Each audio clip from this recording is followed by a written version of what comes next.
Indian semiconductor mission silicon highway ধরে ভারতের semiconductor যাত্রাটা বেশ থমকে থমকে শুরু হয়েছিল। অবশেষে সেই যাত্রায় ভারত অতিক্রম করেছে এক উল্লেখযোগ্য মাইলফলক। 2021 সালের ডিসেম্বরে মোদী সরকার শুরু করেছিল ইন্ডিয়া সেমিকন্ডাক্টর মিশন। এই প্রকল্পের অধীনে প্রথম পর্যায়ে 76,000 কোটি মার্কিন ডলারের এক তহবিল অনুমোদন করা হয়েছিল। এই প্রথম পর্যায়ের কাজ শেষ। সরকারি উদ্যোগের জোরে 3 বছরের কম সময়ে ভারত 5টি বড় মাপের সেমিকন্ডাক্টর প্রকল্প পেয়েছে। এর মধ্যে রয়েছে 4টি চিপ প্যাকেজিং প্ল্যান্ট, একটি চিপ ফ্যাব্রিকেশন ইউনিট। 2025 থেকে 2027 সালের মধ্যে এই 5টি প্রকল্পের কাজ শুরু করেছে বলে আশা করা হচ্ছে। সেমিকন্ডাক্টর মিশনের প্রথম পর্যায়ের সমাপ্ত হওয়ার সঙ্গে সঙ্গে শিল্প বিশেষজ্ঞরা এই প্রকল্পের দ্বিতীয় পর্যায়ের কাজ শুরু আহ্বান জানিয়েছে। শীঘ্রই তাও চালু করা হবে বলে আশা করা হচ্ছে। এই পর্যায়ে সেমিকন্ডাক্টর ক্ষেত্রে বিশ্বর অন্যতম নেতৃস্থানীয় দেশ ও সংস্থার সঙ্গে অংশীদারি স্থাপন, রাসায়নিক ও গ্যাসের মতো কাঁচামাল সংগ্রহের মতো বাস্তুতন্ত্র গড়ে তোলা এবং ক্রমবর্ধমান এই শিল্পের জন্য দক্ষ প্রতিভা বিকাশের উপর জোর দেওয়া হবে।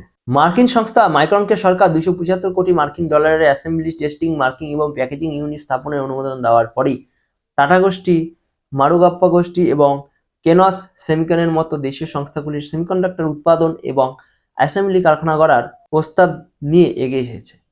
এর ফলে গোটা বিশ্বের সেমিকন্ডাক্টর সংস্থাগুলির কাছে ভারত সেমিকন্ডাক্টর বাস্তুতন্ত্র সম্পর্কে ইতিবাচক বার্তা গিয়েছে বলে মনে করেন ভারত সেলুলার অ্যান্ড ইলেকট্রনিক্স অ্যাসোসিয়েশনের চেয়ারম্যান পঙ্কজ মাহিন্দ্র।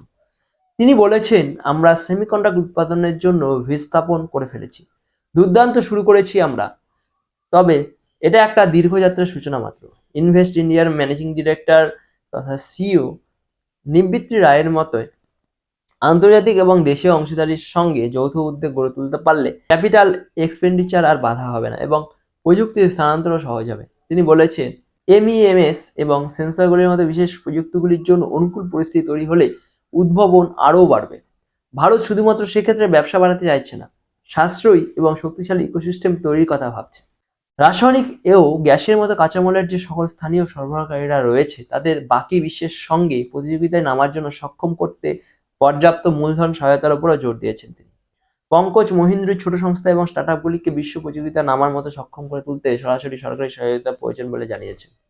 ভারতের নিজস্ব সেমিকন্ডাক্টর ডিজাইন ক্ষমতা বিকাশের জন্য ইডিএ সরঞ্জামগুলি বিনিয়োগ, আইপি লাইব্রেরি এবং আর&ডি ইনসেন্টিভগুলি অত্যন্ত গুরুত্বপূর্ণ বলে জানিয়েছেন তিনি আরও জানান, সামগ্রিকভাবে একটি সেমিকন্ডাক্টর ইকোসিস্টেম গড়ে তুলতে গেলে উৎপাদন, অ্যাসেম্বলি এবং কম্পোনেন্টের জন্য গুরুত্বপূর্ণ যন্ত্রপাতি সহ পুরো সাপ্লাই চেনকেও উন্নতর করে তুলতে হবে। যেমন আনুষঙ্গিক কারখানাগুলির তাদের কতটা সমর্থন দিতে পারছে তার ওপরই গুজরাটের সানন্দ ধলেরা বেল্টের নতুন মেগা কারখানাগুলির সাফল্য নির্ভর করবে বলে মনে করেন তিনি।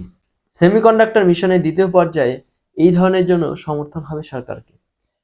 এল&ডি সেমিকন্ডাক্টরের সিইও সন্দীপ কুমারের মতে, শুধুমাত্র উচ্চ মূল্যের সেমিকন্ডাক্টর পণ্য তৈরির দিকে না তাকিয়ে ভারতের উৎপাদনের পরিমাণ বাড়ানোর দিকে মনোনিবেশ করা উচিত।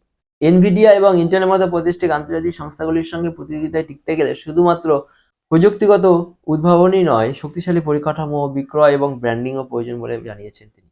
দক্ষ কর্মী বাহিনী তৈরির প্রয়োজনীয়তার উপরও জোর দিয়েছেন শিল্প বিশেষজ্ঞরা। আন্তর্জাতিক সেমিকন্ডাক্টর সংস্থা সেমি এর সভাপতি অজিত মঞ্চ জানিয়েছেন, ভারতে বিশাল ইংরেজিভাষী জনসংখ্যা রয়েছে, তাই সেমিকন্ডাক্টর প্রযুক্তি প্রশিক্ষণ নেওয়া এবং দক্ষতা অর্জন করাটা তাদের পক্ষে সহজ হবে।